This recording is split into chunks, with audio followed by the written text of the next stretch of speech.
Hello and welcome to Reiki Women Podcasts. It's Bronwen Logan here, and today I have with me Susan Mack. Now, Susan has been around the system of Reiki for a very long time, and she does something very special as well. So welcome, Susan. Thank you. Hello. It's all right. I'm going to ask you a question, Susan. So Susan works with animals, and she has reikiforpets.ca, so because she's in Canada, and she's actually near Edmonton in Alberta. So she's going to tell us a little bit today about what actually drew her to the system of Reiki. Yeah, actually, it's interesting because when I was 19, I was a dishwasher in a vegetarian restaurant, and some people came and put up a poster, and Mrs. Takata was coming to town. But I couldn't afford to take the course. I was very drawn to that poster and that, but I couldn't afford to take the course. And then many years later, when I was 31, I was in a severe burnout, and I had lost everything and couldn't work. I went on welfare. And the therapist I was sent to was pretty progressive at the time. And she hired a Reiki practitioner to, as a project, to share Reiki with 7 of us. And so 5 days a week, we had full Reiki sessions. And I had started like dropping matches down on my arms. And we couldn't get that compulsion stopped. But interesting enough, after about 3 months of these five days a week Reiki sessions, we both realized I hadn't burnt myself. And I didn't even know when the compulsion left. It just went. So as time went on, and also the other thing is my Reiki sessions were horrible. As soon as the energy would start flowing, I would go into incredible pain. And the Reiki practitioner would say, do you want to go on? Be something inside me said, yeah, keep going, and that. And at the 6-month point, it stopped.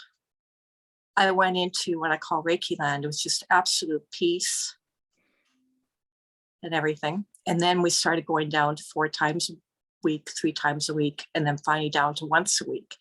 And I was able to graduate out of the therapeutic thing. I was working part-time and everything. And because I was no longer my therapist's patient, she said she would trade me 3 weekends of pet sitting if I wanted to do level 1 Reiki, because the Reiki practitioner's Reiki master was coming to town.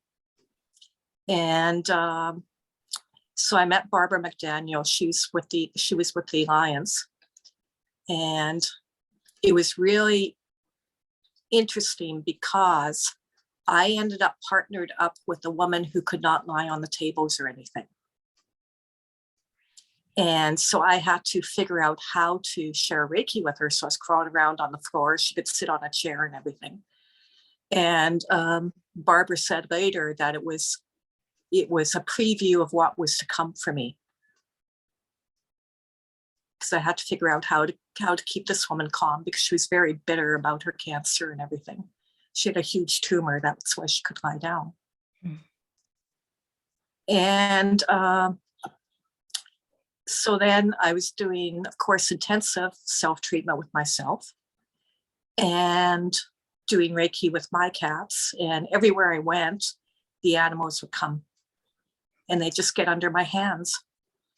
And so that's how that all happened. But a couple years before, about a year before I was even introduced to the Reiki by the therapist, she had sent me to a medicine shield. And this is what came. How beautiful. Yeah. Through vision is what came. And she was very concerned. She said, oh, look, has a work harness and everything on. And she, of course, thought this was bad, but everything inside me said, no, this is something about the future. So for me, Reiki's been a calling.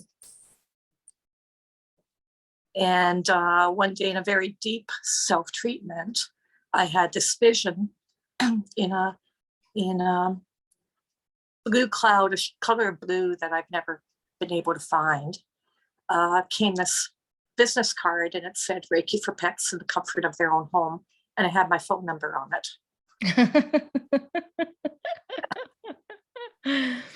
Beautiful. And it wouldn't leave me alone. And I sold my TV and my VCR in order to pay for those business cards, because they couldn't be just black on white. They had to be the colors and everything. And it was all special order paper, special order ink. And then I went around putting them into like self-heal herbals, flower essence place, massage therapy, and all these things.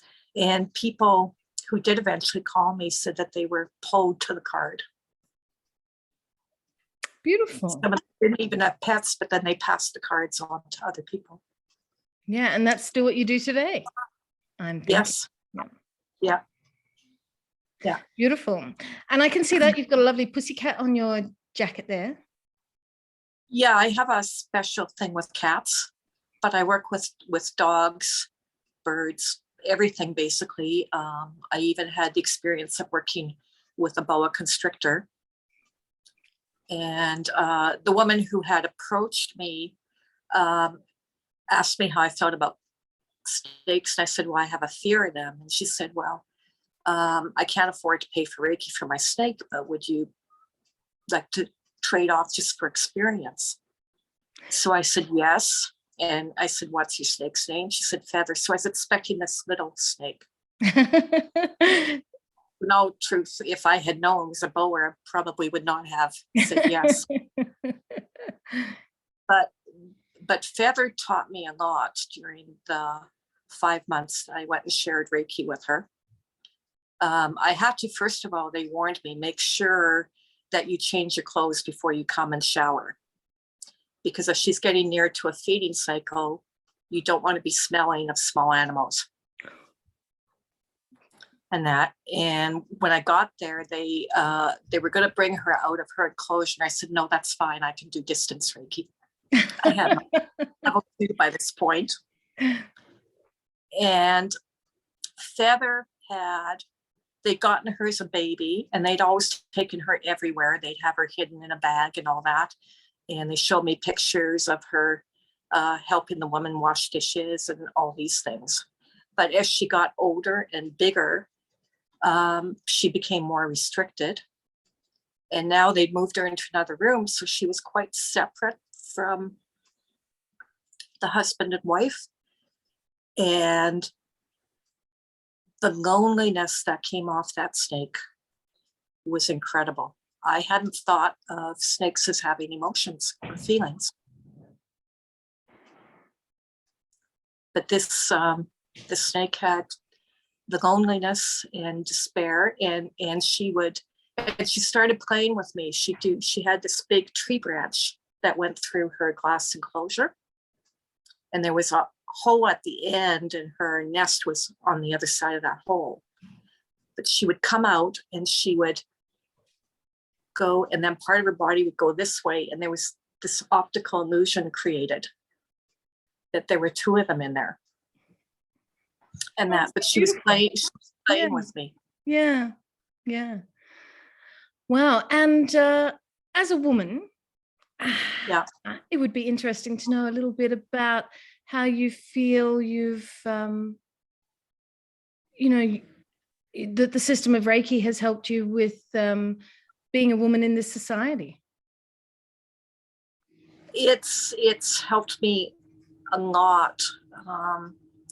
Because with the healing that the Reiki did emotionally and mentally and spiritually, I could stand up to people more. People couldn't just walk all over me all the time. Yeah. And in the actual Reiki practice, when I would go into people's homes, I would run into situations where things that when I talked to male Reiki practitioners who would go into homes that they would never run into, it was like, why are you dressed in those clothes? Why aren't you dressed professionally? Well, I'm crawling around on the floor all the time. And I would get pooped on and vomited on and peed on, so I'm not going to wear good clothes. But the men were never asked that question. That's interesting, isn't it? Yeah. Yeah. So it was very interesting that way. Well, thank you for sharing all of that today and all those little insights. It's lovely to have a snapshot of you, Susan, and thank you for being here for us, and thank you for being there for the animals. Yeah, and thank you for doing this. I've been watching your podcasts, and I'm learning from each one of them. Yeah, it's so lovely just to hear normal, everyday people just speaking about their experiences, and it's beautiful. Thank you very much. You're welcome. Bye. Bye.